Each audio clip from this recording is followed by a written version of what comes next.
This episode of the BeanCast is brought to you by Methodify by Delvinia. Get real-world customer feedback in hours, not weeks. Schedule your demo and get a free $20 Amazon gift card. Go to methodify.it/BeanCast and Methodify it today.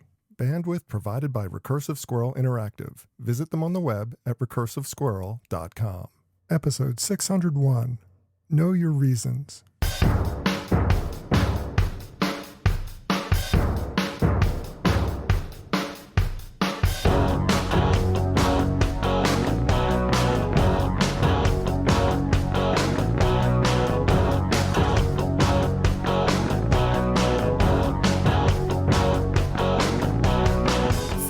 July 20th, 2020. It's time for this week's edition of the BeanCast, a weekly discussion about the news and issues facing marketers today. I'm your host, Bob Norp.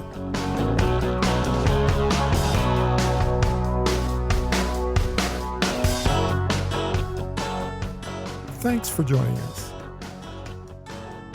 With over 500 brands already participating in the Facebook boycott, the pundits are now turning toward what comes next. So what should your brand be doing to plan for a better toolbox of social media practices? Tonight we'll discuss. Also, Instagram gives a big boost to social selling. Behind the falling out at sleeping giants. Evaluating the launch of Peacock. Plus this week's Fair, Fail, Foul. That's the lineup. Let's meet tonight's panel.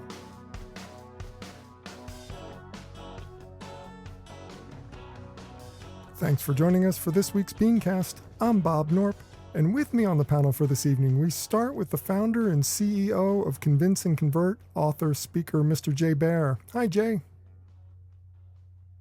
Bob, fantastic to be back on the show. Thank you for having me. Oh, you're welcome. Now, next, he runs the marketing efforts for some of the biggest brands, or runs the marketing efforts for some of the biggest brands in the U.S., and now he's bringing his CMO experience to work for your brand. We say hello to consultant Peter Weingard. Peter, welcome back. Thank you. Great to be here. Now, finally, we have the Executive Vice President of Advanced Media at Viacom CBS, Mr. Julian Zilberbrand is back. Hi, Julian. Thanks for having me, Bob. Excited to be back.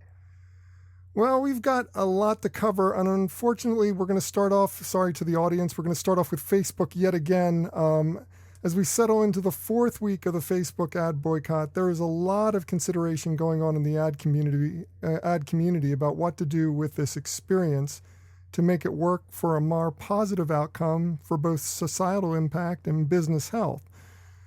Julian, what's the first thing brands should be doing with this time off of Facebook or even a total social blackout? I know a lot of brands are taking it from different angles, but we've got to make this more productive, right? I mean, the pundits are all out there saying that this is a time for reflection.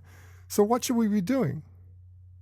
Well, my first instinct is to say, clearly you should be advertising in television, and specifically you should be advertising with Viacom CBS because we do have a huge audience. That would be my first instinct, of course. I'm not surprised, not even a little bit. But if we get it down to the brass tacks. And if you're a brand, the question is why are you doing this?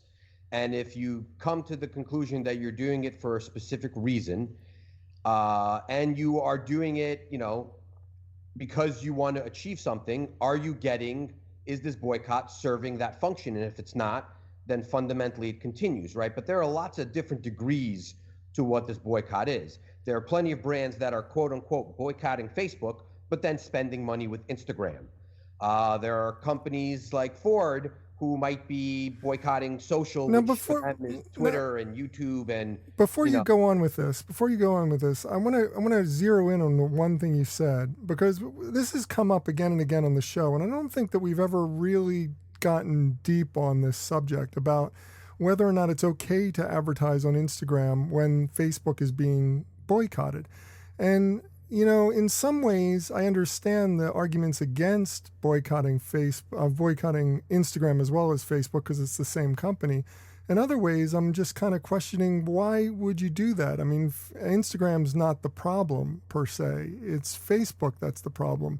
And so since Facebook has these issues about accelerating and amplifying voices of hatred, shouldn't we just focus on that platform and not worry about the entire company? Or it's just like, what's the ethics there? Well, I think that there are two ways, again, to look at it. And I want to be sensitive, to Facebook in this scenario. The first is again, if you are boycotting any kind of company, Facebook or otherwise, there's a reason why you're doing it. You're not necessarily just simply boycotting the platform, because if they're taking money, hypothetically speaking, for political ads on Instagram, what's the difference really? Is there how much variation do you know about how the algorithm works and how that works on Instagram versus Facebook, right? So ultimately, I think it comes down to this. If you are doing something as an organization and there's a reason behind it, whatever that reason is, if it's social justice, if it's, business practices, whatever the logic you have behind it, then doing it halfway is a really kind of strange way to go about it. I also think at the same time, penalizing other companies, for example, there are some companies who say penalize Twitter at the same time they're penalizing Facebook, even though Twitter has clearly shown different actions than Facebook. So I think the first thing you should be doing introspectively as an organization is determining why are you doing this and what's the point and function that you're trying to achieve. And until the time that you are achieving what you've determined is the important factor for you, then this needs to continue until you can see some fundamental change. As far as I've understood, Facebook at this point in time, and again, just going off of what you read, but Facebook has basically decided at this point in time that they're going to wait out the game. And the question becomes, who breaks or bends first? I don't know the answer to that. Some companies are going to go back because, hey, there are a lot of eyeballs there and you do have to reach an audience and you're still running a business.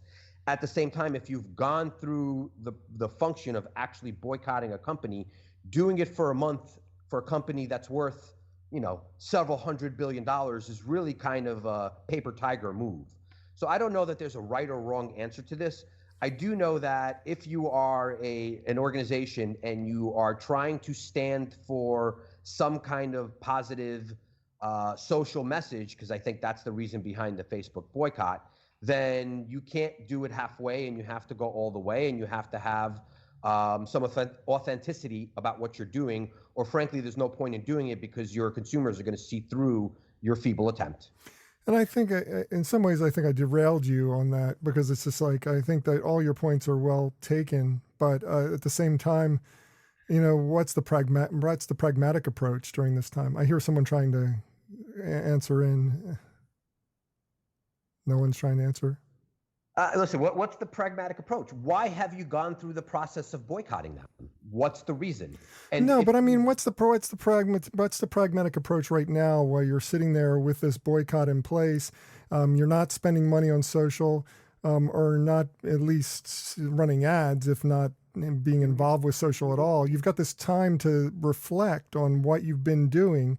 What's the pragmatic approach now in terms of reassessing what you're doing on social media so that when you come back, you're doing it smarter, faster, cheaper, better, more effectively? I guess two things. The first is you determine what are you using social media for, how are you using it, and how can you better have a appropriate experience with it, which, by the way, people are finding ways to get on Facebook through other properties, right? If you're buying with somebody else and they have a Facebook presence and they're promoting your brand, can you do it that way? Is that the same thing? There's lots of different things, but I think the first thing is obviously you have to really think through specifically what you're trying to achieve. And in the meantime, the first step, I imagine, is as you're redistributing those dollars, where are you redistributing them? And how do I make sure I achieve a similar marketing purpose once I've cut off one of my channels? At the same time, you're trying to figure out how do I better use that channel in the appropriate manner once I decide to put my dollars back in there. Jay, I'd love for you to weigh in at this point because when you look at the two factors here, you have this opportunity to establish your brand as being a caring, societally responsible brand that is concerned about consumers and consumer lives, At the same time, you have this pragmatic thing going on where you've got to balance that with the business realities of remaining effective online, doing effective marketing. What would you advise brands to do during this time? What's the first thing you would tell them to do?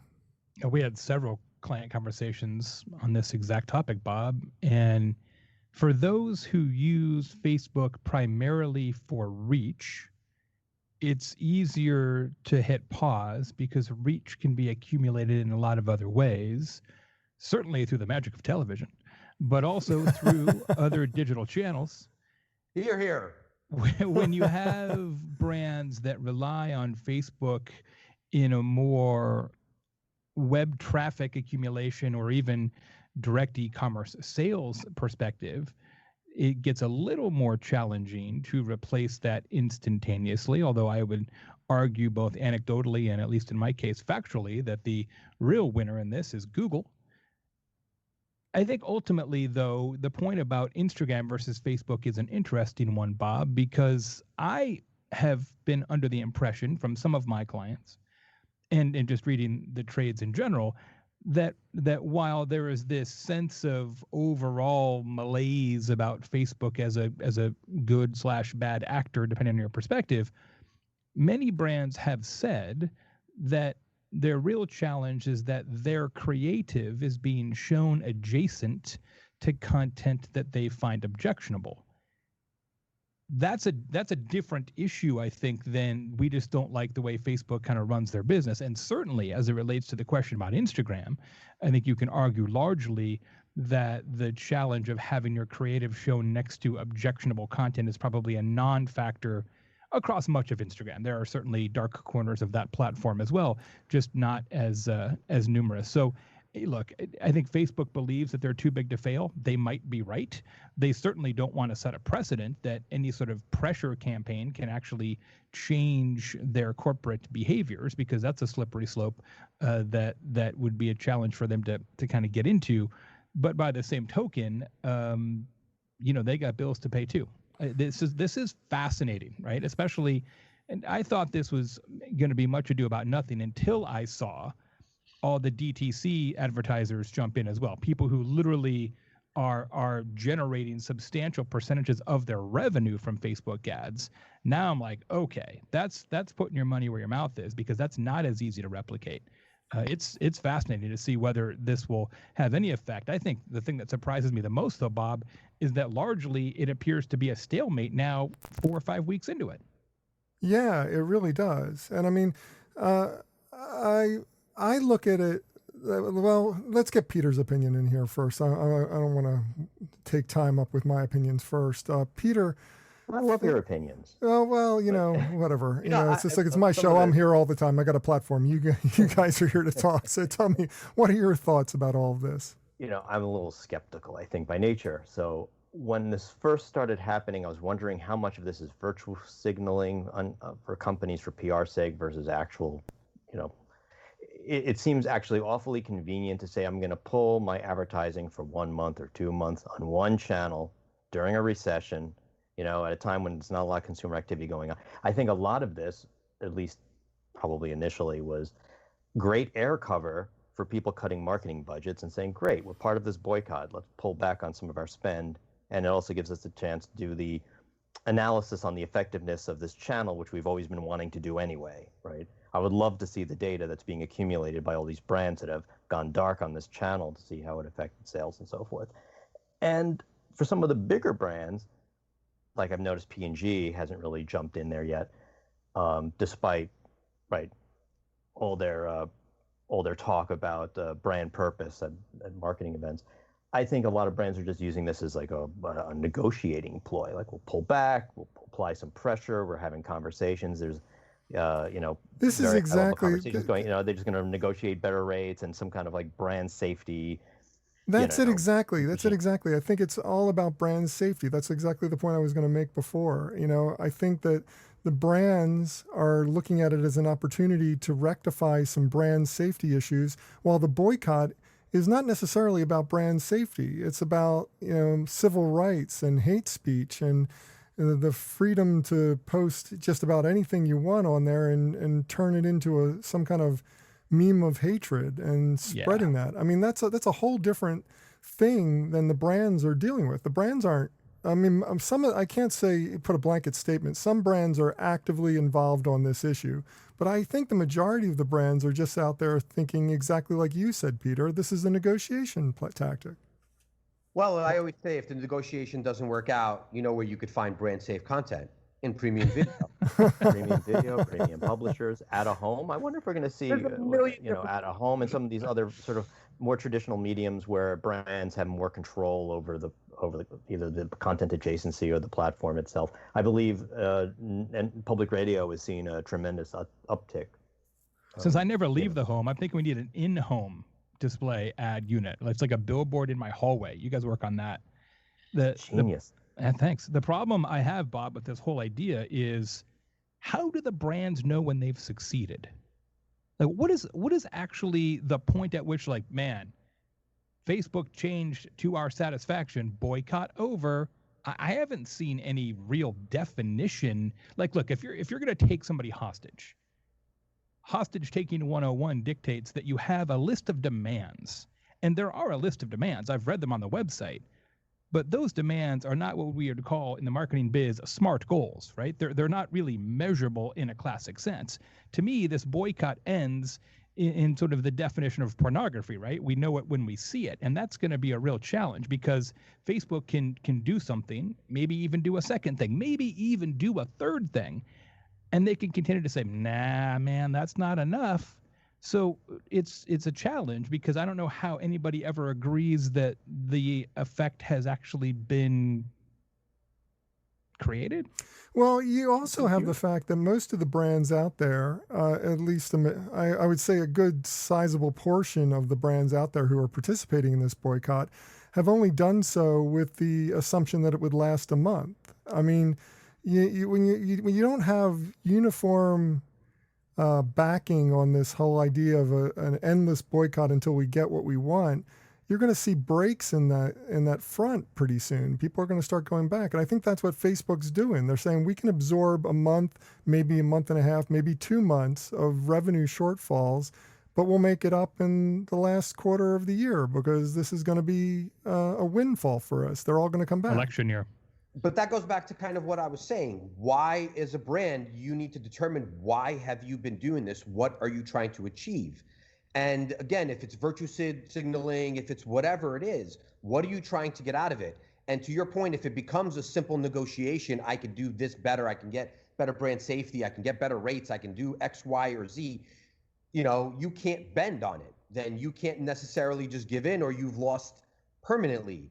So, at the end of the day, what is the reason you're doing it? Because the right thing to do if you're a brand, I assume, is ensure that you've reallocated those funds, whether it's for the quarter or for the remainder of the year, so that it hurts a little bit. Otherwise, if you can't make it hurt, what's the point of doing it? I think this ends when Facebook hires like some kind of a czar kind of position inside, and that's in charge of like solving it. The same way they did when the news was a couple of years ago. There was a lot of sort of friction with the journalism industry, with the fake news that was on there, and they hired Campbell Brown to be the, liaison to the different news departments, and that seems to have sort of smoothed over. I suspect they'll do something similar. Yeah, at the same time, I mean, that was part of the recommendation by the auditing crew who came in and looked at their civil rights record. Their recommendation essentially was to solve Facebook's problem. We recommend more people sitting at the table, which essentially says we solve Facebook's problem with more Facebook, which doesn't make a whole lot of sense. And we talked about that ad nauseum last week. But let me ask you this. Let me poll the room and just a sense of whether or not you believe that brands will find that Facebook maybe isn't essential any longer. I mean, we're going to be looking at all kinds of different ways to spend our money, including television, so I've got that out of the way. But I mean, we're going to be looking at different ways to spend our money as opposed to pushing it into Facebook over this time period. Will we find that other ads are just as effective, or is Facebook really that effective that everybody's going to go stir crazy not being able to spend money on the platform over this time? I mean, it certainly depends on the brand. Facebook is not universally indispensable. So for some brands, it's a larger and more important part of the marketing mix, of course. But just like work from home, Bob, the longer you stay off the platform, the easier it is to remain off the platform. That's really insightful. I mean, I think if the boycott can continue, if they can keep it rolling for 2, 3, 4 months, I think a lot of brands are going to find out that they don't need Facebook. But I just don't see it happening with a shortened time frame. Julian, would you agree with that? Look, I agree with the point that was made that it really depends on the brand. Right. It depends on the company and how they've built their business, right? There's plenty of companies that have built their business basically off of the back of Facebook, just like many companies have built their business off of the back of YouTube. If you cut out that supply source, you're going to choke that business out.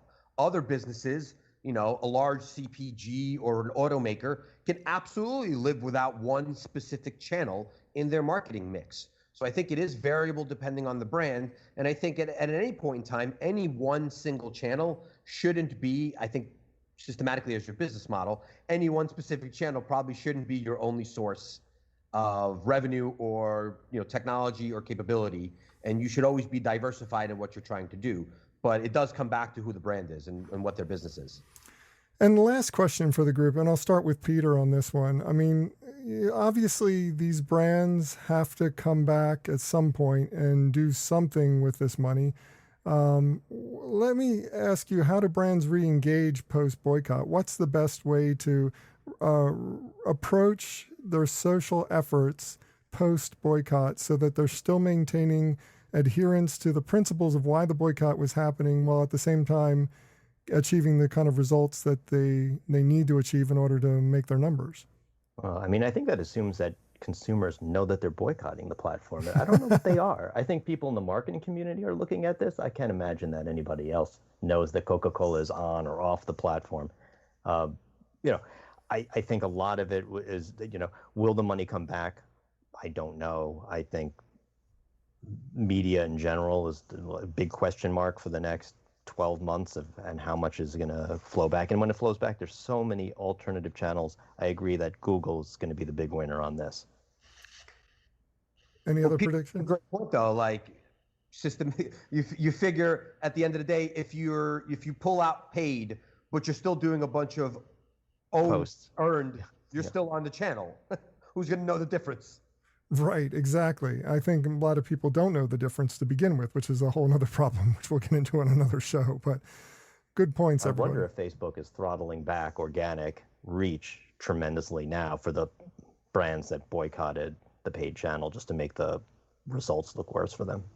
I know they already were, so it wouldn't be surprising if they were continuing to do that. Well, we're going to move on, and we're going to talk next about the Facebook that is not evil right now, or at least the Facebook that's a little bit more acceptable to people. We're talking about Instagram, of course. Social shopping gets a big boost this week with the introduction of Shop, which is a new function in Instagram. We'll get to that in just a minute. First, I want to talk about our sponsor, Methodify by Delvinia, and give you or someone you know a chance to get a $20 Amazon gift card just for checking them out. I'm going to say that again, just for checking them out. You just got to call them up. You just got to get in touch with them. You just got to schedule some kind of demo so that you can check it out. And that's all you're going to need to get a $20 Amazon gift card. Now, behind every brand are people just like you or your coworkers or employees making decisions, spending money, trying to figure out what's the best way to reach your customers. And if you're all making these decisions right now, you're doing so while in a stressful time, talking to consumers who are also highly stressed and highly sensitive. And if you say one wrong thing in your advertising, you could unleash a social media firestorm against your brand. We've seen it before. We're going to see it again. This is where our sponsor, Methodify by Delvinia, can help you out. Methodify collects real feedback from your actual customers on concepts or creative before you release it to the world. And the whole process will take you hours, not days. Now, Methodify gives insight professionals and senior marketers the information that they need to power better decisions that will protect their brand and themselves. Now, Methodify has been using their services to test digital creative for a number of brands during this time of COVID, all to make sure that their ad messaging was totally on message, not tone deaf, not stupid stuff, trying to get you on message. And it was invaluable information for these brands who did this, and Methodify can do the same for you. Actual customer feedback is a game changer because right now, brands that wait and see are going to wind up making costly mistakes. Now, we encourage you to connect with your customers. We want you to build brands. We want you to build trust and build fans, but test everything. And Methodify can get you started today. Now, to find out more about Methodify and to set up a demo, just Methodify it. Go to methodify.it/BeanCast. That's methodify.it/BeanCast. Methodify it. And as a way of saying thanks, every BeanCast listener who signs up and completes a demo will receive a $20 Amazon gift card just for your time. Now, don't keep this to yourself. Tell everybody about it. Let people know this is an offer that is available to BeanCast listeners and friends. So again, that address is methodify.it/BeanCast, and we thank them very much for their support of our program. Well, despite the boycott of parent company Facebook, marketers were all over the launch of Instagram Shop this week. Jay, what do these features do to enhance the existing e-commerce success of the platform? What is it about Shop that got everybody so excited this past week? Well, right now, historically, the success of Instagram as a commerce platform has been through hyper-targeted ads, either in stories or the news feed, or people looking at hashtags and having some product ads inserted. Shop purports to be essentially a storefront for Instagram, where you have categorization of products. Right now, if you go into the Shop tab, it does exist already. It's kind of a cacophony. It's sort of a live tiles version of things that maybe they think you're going to want, and it's not very easy to use. So the new Instagram Shop purports to be a more organized way of collecting and, frankly, merchandising products on the platform, which has always been the challenge. It's kind of a weird collection of stuff that they hope that you're going to look at it. It's like a Turkish bazaar presently, and it's going to supposedly look more like a regular e-commerce Shopify type environment where you've got categories and subcategories, etc. But Bob, here's the part that I don't actually understand. Like, I totally get the user experience and UI enhancements. Sure, makes sense. But when I buy things on Instagram, and I do with obscene regularity, to me, it's like the end cap near the cash register at the grocery store, right? You're like, oh, I do need corn nuts, right? It's a total impulse buy. Right. I never in my whole life have thought, I need some shoes. I'm going to go to Instagram. And it feels like that's what they're building here. And I just don't see that as how consumers think of Instagram yet. Yeah, I mean, I think that a lot of brands are probably having success via trying to navigate the user from Instagram off the platform to their website, right? I mean, that's where most of the true success is coming from on Instagram. I mean, there are a lot of stories and a lot of experience and anecdotal evidence that the people are buying on that platform directly. But it seems to me that the majority of e-commerce going on that site is by moving them off that platform onto your own website. Am I right about that? Generally speaking, although there are posts now and certainly much more on the way with the new features using what they call Instagram checkout, which really is a true one-click experience, right? Where it's you see product, you see the little icon which suggests that it is for sale, you click it, and you basically transact and you're out. So it is essentially, for brands that choose to take advantage of it, a microsite. A campaign microsite, a shopping-enabled campaign microsite only for Instagram customers. And you think about where that heads, 3, 6, 9, 12 months down the road, if this takes off, and I have no reason to think that it won't, it again is another development in digital, which calls into question the enterprise viability and importance of your core www website. That's interesting. That's really super interesting. Peter, I'd like to get your thoughts on this, and I'd love for you to talk a little bit about social selling as a whole. I mean, is there anyone even close to Instagram in this space any longer? I mean, does this move put them that much further ahead? What are your thoughts about the platform? The only one that I could think that comes close to this would be Pinterest, which has had a long sort of commerce-enabled visual search, which I guess is what you would call this sort of visual commerce. I know that just Amazon just recently shut down their attempt to do this when they shuttered Spark. That they do own Twitch, which has sort of a social commerce thing, and I wouldn't be surprised maybe if they made a play for Pinterest at some point. It's interesting too. I think what was said is that these aren't platforms where you go to search for something yet, but they become really good discovery tools for people who either don't know the name of what it is that they're searching for or looking for, or need help putting it in some kind of context. And I know Pinterest has some really good technology for doing that and helping you see a dress and then kind of see what other dresses look like that are part of the same, genre. That's helped shopping a lot. It's the new frontier. No one's really doing it well yet. Julian, let's build on that for me a little bit, because it's just like, is this a vote of confidence for social selling as a whole or just for Instagram? I mean, this move is really super interesting. And at the same time, Google made a similar move trying to amplify their shop effort. Although they don't have as many social hooks into people, they're still trying to amplify social selling via their platform. It seems like this is the hot new thing, but out of all the players who are here, Pinterest maybe, but I'm thinking Instagram's got it locked down. So is this a vote for the tactic, or is this just a vote for the platform, this enthusiasm for Facebook, for Instagram's moves here? I think it can be a little bit of both, right? To some degree, to your point, there's a limited volume of companies who have either the audience and the capabilities to do it. At the same time, I think the tactic is really what's incredibly relevant here, right? We're going to talk about it later, but NBC has their shoppable ads, and there's lots of different ways, I suppose, to think through this. But I think the tactic of one touch or quick access, or how do I get consumers specifically to engage in the moment? Because I think I don't remember if it was Peter or Jay who said that, but in the moment, right? Like, how can I get something versus going and looking there for a specific reason? Like, you might still go to Amazon for that.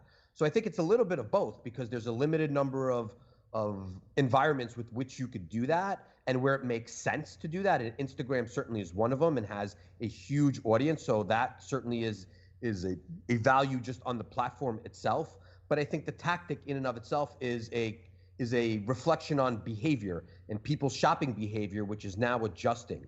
And as that adjusts, and whether that's a direct impact of COVID long-term, whether that's just the natural tendency that was going to happen anyway because of behaviors in human behaviors of how people are engaging with any kind of content or any kind of capability with which they're capable of receiving an ad experience, and so it's a little bit of both, and effectively, it speaks to the reality that impulse buying is an important characteristic for most people that you want to try to take advantage of. I'm interested in the where the online and real life experience are starting to merge. People using their camera phones to identify products that they like and then buy them online, whether they see it on the street or they're in the store and they do comparison shopping on their phone. I think that's a sort of an interesting area. And of course, the question we've been asking all along, which is how to navigate all of this enthusiasm and excitement at the same time that Facebook's under boycott. I mean, you all believe that. I mean, I'm gathering that the consensus is that they need to be traded separately, but that may change brand to brand. Is it just a brand to brand decision, or is there some kind of rule of thumb that you would offer as guidance in terms of using Instagram while Facebook itself is under such scrutiny? Well, it is one ad platform for many brands. True.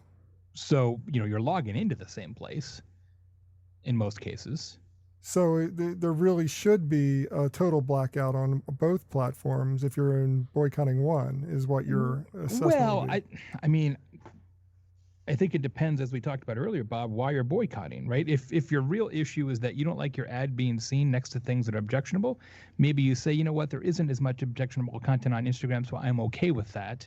And I'm just really going to say, hey, don't show ads on Facebook until they get it squared away. I can understand that. But if you're boycotting because you're trying to make a stand and believe that Facebook's values need to change as a corporation, you can't very well say, I don't believe in cheeseburgers, but I want to eat as many fries as possible, which to me is analogous to saying I won't advertise on Facebook, but I will advertise on Instagram. And I think all of us would acknowledge that despite their interest in putting a little, tag on the logo, most consumers, your average social media user, still doesn't know that Instagram is owned by Facebook, much less Messenger, much less WhatsApp, much less anything else, right? They just don't even know, nor do they care. Well, good points there. Anybody else want to weigh in on what brands should do to navigate, or have we said it all? Yeah, it sounds like managing an ad network, in the old days where you'd say, like, I just want to be on whitelisted sites and make sure my ads don't run there and the other places. Makes sense.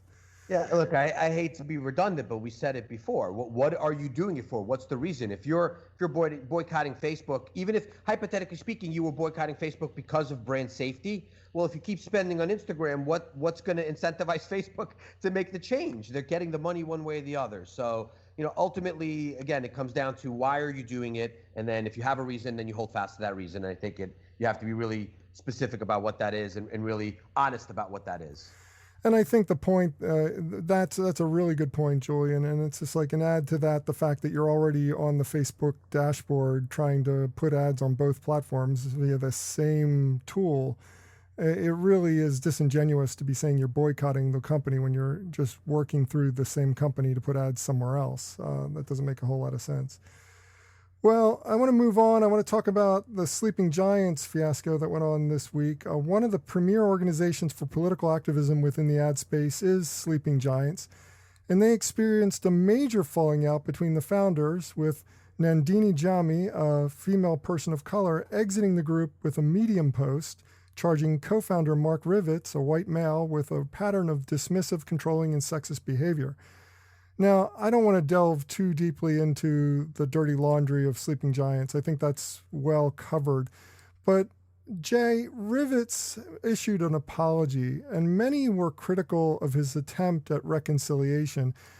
It was a lengthy post. I mean, he was obviously trying to show contrition, but he was called out for maybe doing it wrong. I mean, tell me what you saw as the failings in the apology, and what would you recommend a brand do if they were in a similar situation and forced to put an apology out there? What could they do better?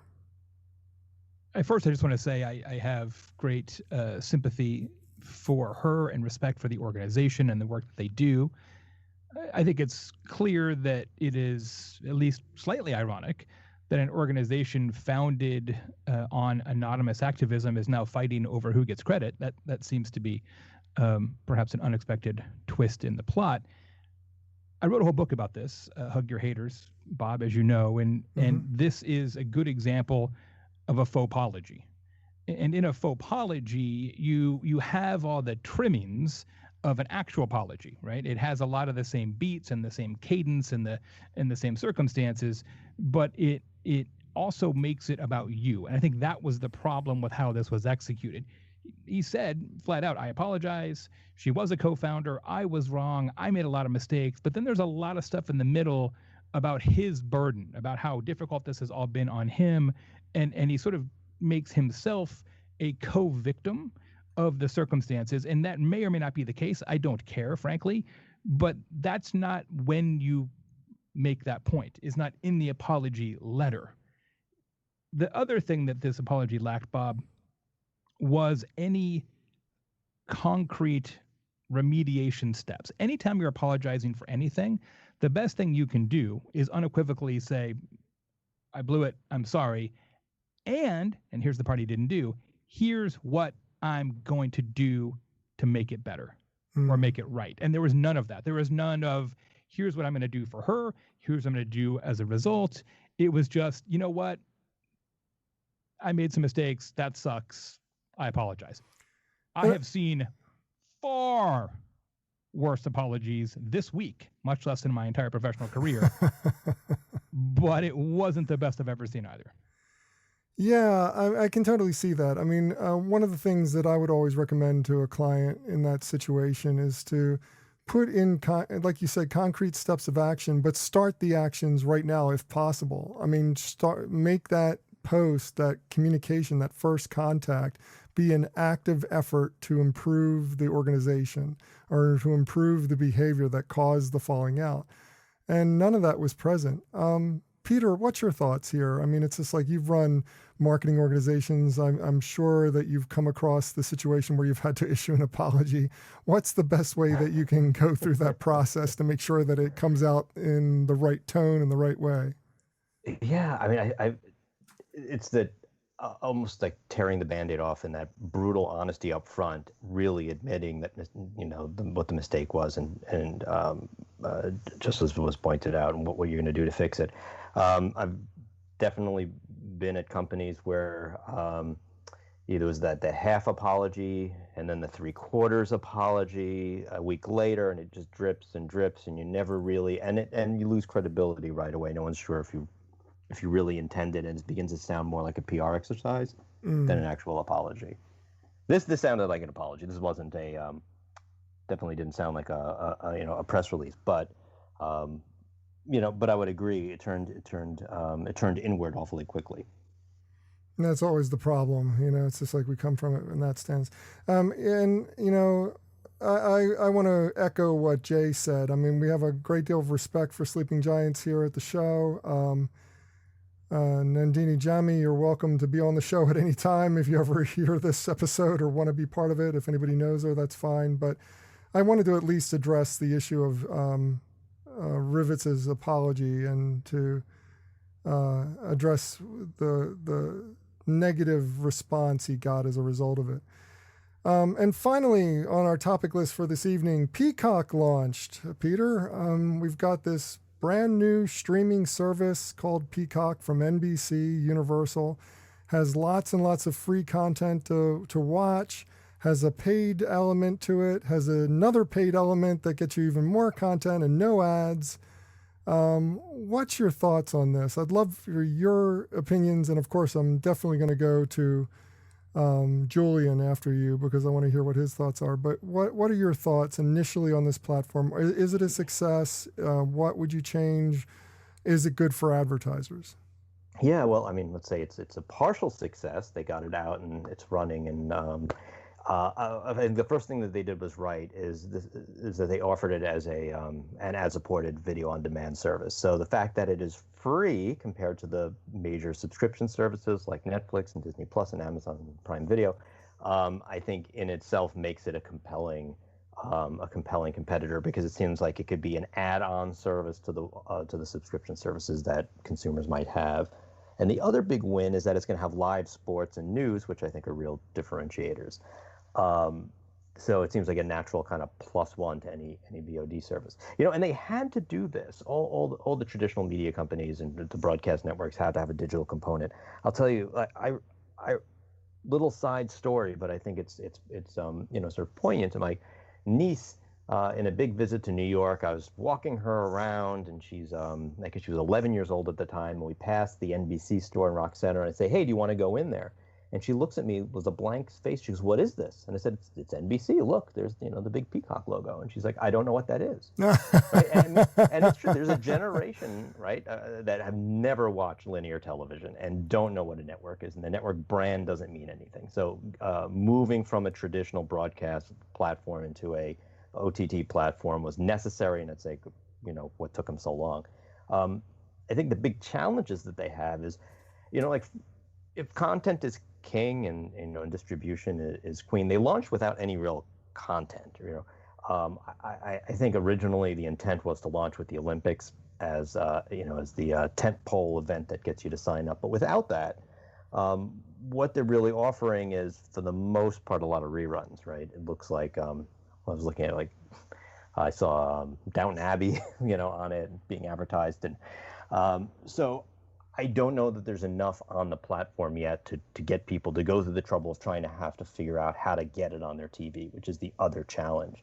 That because they have to work with the sort of device owners, whether it's Roku or Amazon or Apple TV or so forth.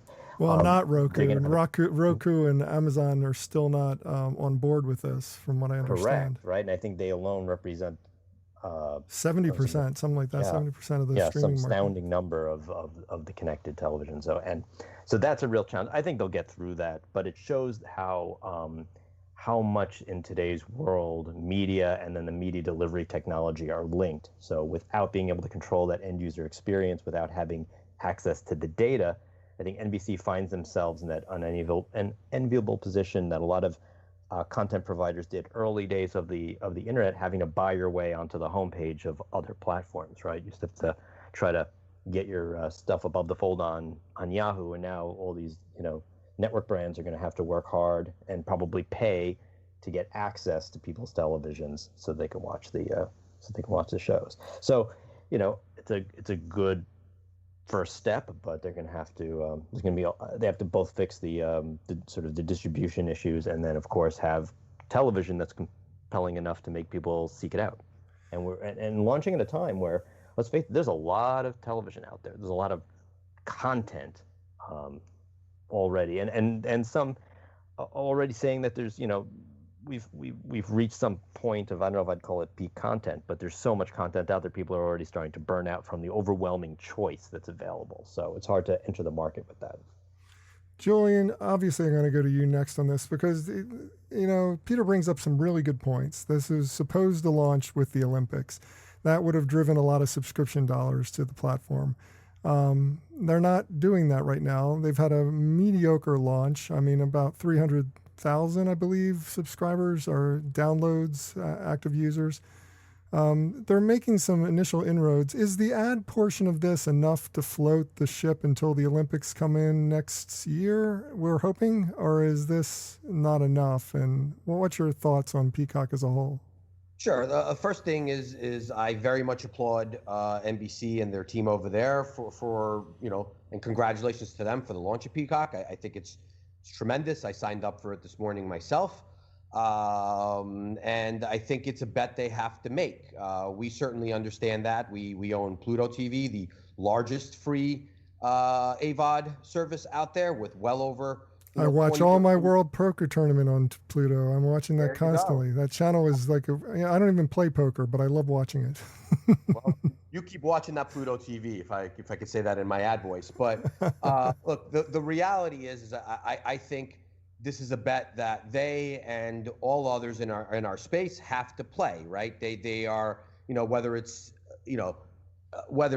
Turner or whether it's anybody else, it's important to have this as an outlet because that is more than likely a lot of the future. Now, while Peter's commentary on linear TV, hurt me to the core, and I might have to go have a drink after this, in regards to what he thinks about linear television, I will say obviously that it's obvious that there's a natural decline in some of the traditional manners with which people consume content, and so it pays for a company like NBC, even if they're not making money hand over fist, to ensure that they have a platform, they have another vehicle with which they have original content releases and an environment with which they can reach new consumers, and in a digital environment where they can manage the ad experiences. And if you read a lot about what Peacock is trying to do in terms of the ad experiences, I think that's fantastic. And so at the end of the day, look, while it may not be a boom initially, I'm sure it has a very long and arduous way to go to kind of get where they want to get to. At the same time, it's a place where they absolutely have to be. They obviously are dealing with very difficult times, to your point about losing a large marketing vehicle that would help them kind of grow. And so can they float it till next Olympics? There's no question they can, and there's no question they should. And frankly, there's no question they have to. And that's okay. And over the period of time, I'm sure they'll be releasing more content. They're licensing a bunch of content. You might notice that if you signed up for Peacock, you could find Yellowstone there, right, which is the #1 show on cable, where we do business with them. So we're all in this together. We understand that this is an arena where all of us, I think, need to play, and we could take advantage of. And I commend them and I compliment them for the way they've gone about it. Yeah, it's interesting. They're doing what Hulu was supposed to do all along, which is basically having a free tier that was truly a free tier and gave you lots and rich content. Then a paid tier which takes away some ads, and then a next tier that takes away all ads. In some ways, that's a lot like the app model. That's the same thing that iPhone has been doing, or the iOS has been doing, iTunes or the App Store. I eventually landed on the correct name for it. But Jay, is that similarity between the App Store and what's going on with on NBC's Peacock? Is that the same thing, and will it work? It seems to work out really well for the app developers. This is like they make money either way. You get money from ads, or if you want to get rid of the ads, we'll make money from your subscription. I think it's a similar scenario psychologically, but the same way that the app developers don't really have a choice now.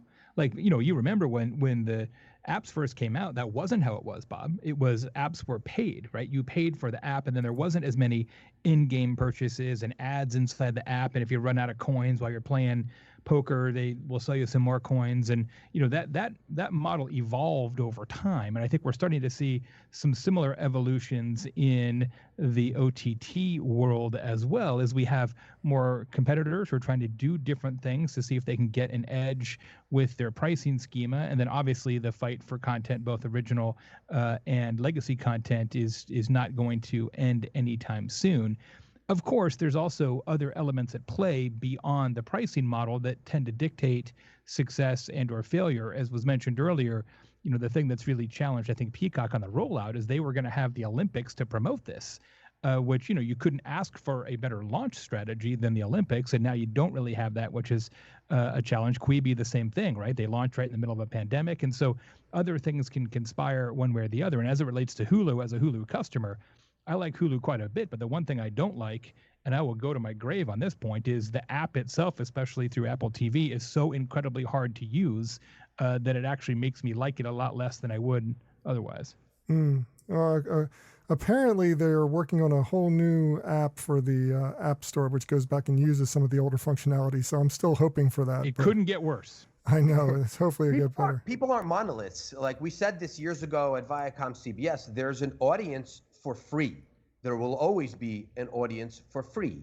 And then there's an audience for people who are willing to pay a small monthly fee. And then there's an audience for people who are willing to pay a larger monthly fee. And I think you can have a conversation with all of them and deliver experiences to all of them in different manners and let people choose. And I think that's a really, smart way to go about it. We certainly believe in that fundamentally, that there's really an audience for everything. And so there's no reason why you can't have all the options available to people and let them pick and choose and find a way for you to monetize each and every one.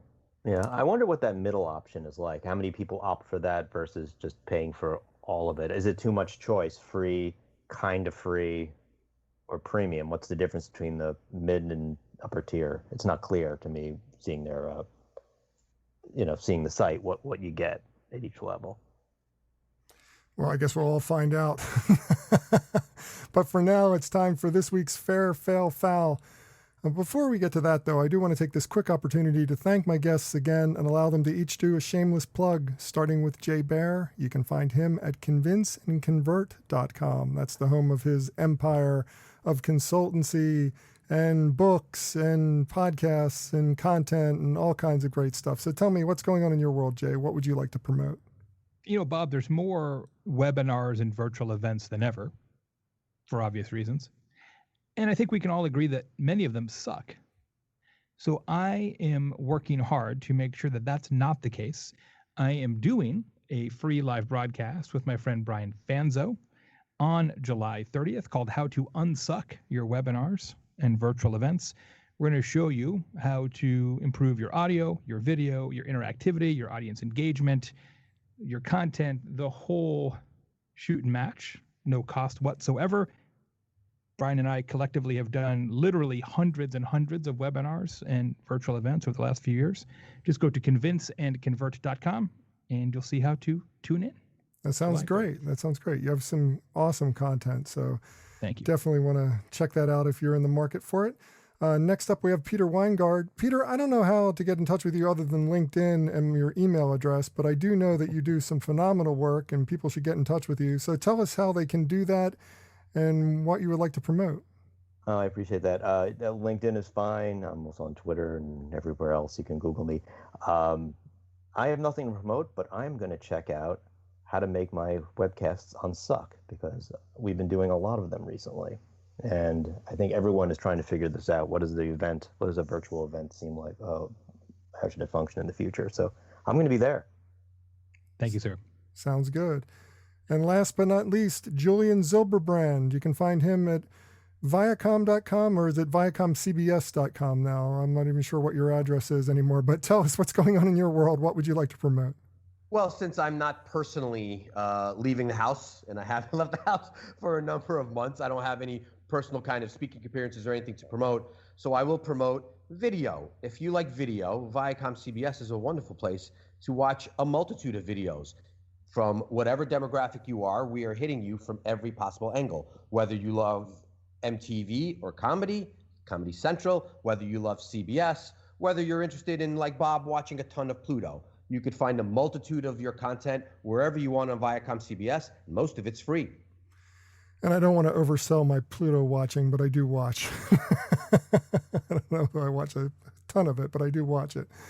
As for me, for more information about me or the show, visit thebeancast.com. There you can find a complete show archive. You can find out how to consult with me.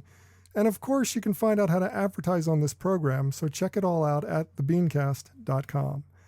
And now it's time for this week's Fair, Fail, Foul, a rundown of the best and worst of advertising, marketing, and public relations from the last week. First up, we've got a couple of fairs here. First, I want to talk about Bulambuli Uganda's investment video. It was created by Dude London, or at least overseen by Dude London, an agency there. I don't know, Jay. There was something about this that was just phenomenal. They used local talent, and the local talent was phenomenal. They got a Ugandan filmmaker who is famous for doing films just like this kind of stuff, and they made a rap video, which totally throws on its head everything that you see in most fundraising videos. This is so much about people's heart and their willingness and commitment toward getting investment for their community so that they can grow and build. This is not a handout. They're asking for investment for the creation of businesses. This is just a wonderful, wonderful piece of content. Oh, it's just exceptionally well done, Bob. And I hope everybody gets a chance to take a look at it. To me, what I thought, because you nailed it, it defies all of the existing tropes of a charity fundraising video. And to me, the amazing thing is, how did this get approved? Like, what was the meeting like when they said, oh, and we're going to make a sort of a cheeky hip hop video? Maybe they figured, look, it's Uganda. We don't have a whole lot of advertising experience. And so if the agency says that's the way to go, who are we to argue? And I presume it was pro bono as well. So maybe they're like, well, hey, if we're not paying you, you guys can do whatever you want, stretch your legs. But it's one of those things when I see things that defy convention that much, as somebody who's been in this business so long, I always think about, gosh, I wish I was in that meeting. Yeah, absolutely. It was just some really interesting video with some great content. So I recommend people check it out. The other thing that caught my eye, though, this week was the No Escape Room for Parkinson's awareness by Wonderman Thompson, Australia. Now, Julian, everybody should know by now, I have Parkinson's, so I'm very interested in this. And I was really super interested in the way that they developed this story about what it's like to suffer through Parkinson's symptoms by using an escape room as the vehicle and not telling people what kind of escape room it was and then revealing it at the end. It was a really great experiential event. Yeah, I think it's amazing when you could use creativity to amplify an important message. And I think it's beautiful when you can, deliver that message in a way that really resonates with the people who are going to go through the experience. And that's really what they did here. So I really pat those guys on the back and clap for them, because I think it was a really, really, unique and interesting way to kind of pass a message on about the challenges that people, with Parkinson's are dealing with. So, at the end of the day, I just think it's beautiful, whether it's Uganda or whether it's this, where you could find ways to use creative to really deliver a positive message. And this absolutely did that. Yeah, it really did. Fantastic. And I also, my father's Parkinson's sufferer, so it hit home with me. I was thinking they should actually have that as a pop-up experience, so people can walk in off the street and try to and experience it. Yeah, they really should. I guess once we get out of quarantine, maybe we could find out whether we can do that. That would be interesting. Next up, the fail of the week. Nissan Canada, a dealership from Nissan Canada near Toronto, tried to be relevant to the times there, Peter, showing masked individuals completing a deal on a new car, wearing masks, doing everything right except shaking hands. I'm just like, what kind of no-brainer is this? If you're going to wear the masks, at least do the social distancing. But no, they had them grabbing hands, shaking. It was just caused an uproar among the community. Right. Well, I guess that's the other side of creative. You could do something really brilliant and fantastic, or you could do something that's kind of half-hearted and cheap, and everybody sees through it and causes more, trouble than you intended. Yeah, that was a pretty bad fail.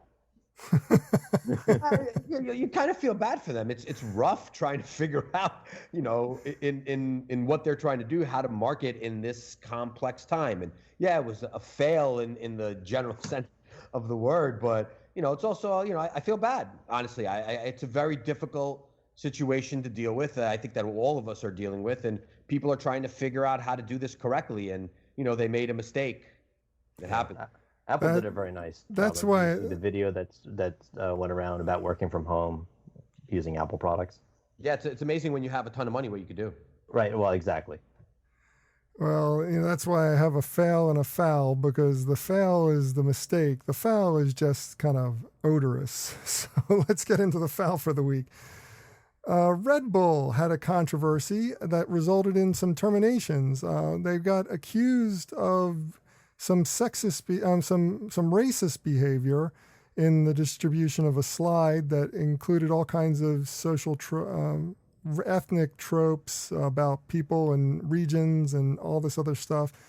Julian, this led to the resignation of the CMO, resignation of the CEO, and the termination, if I'm not mistaken, of the chief diversity officer, or the diversity officer who was involved with this directly.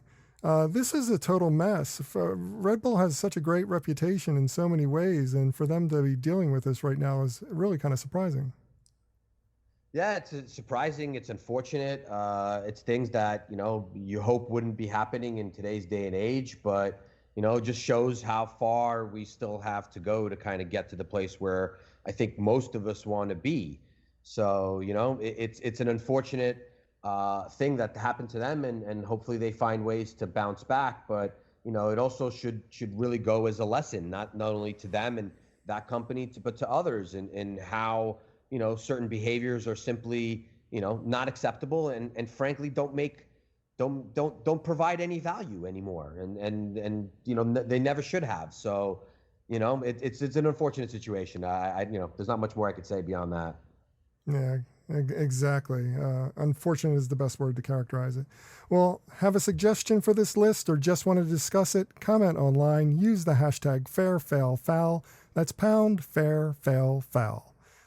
And that does it for this week's show. If you'd like to subscribe to this podcast, visit our website at thebeancast.com and click on the subscribe link. If you're an Apple Podcast listener, we've also provided a direct link to our listing there, or just search for the BeanCast in the podcast directory on the Apple Podcasts app.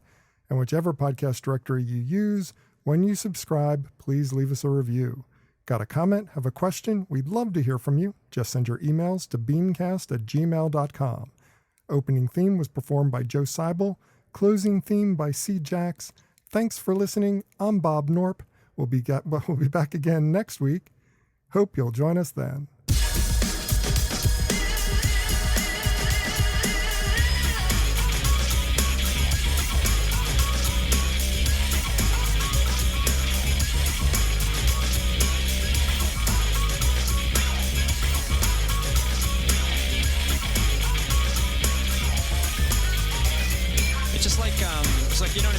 it's like if it's, you know what I mean? I don't know, man. Just like, okay, it's like, you know what I mean? Like, it's like totally like that. It's like, I don't know, like if it's, you know, it's like, you know what I mean? Yeah, it's just like kind of, it just seems like it's just like almost exactly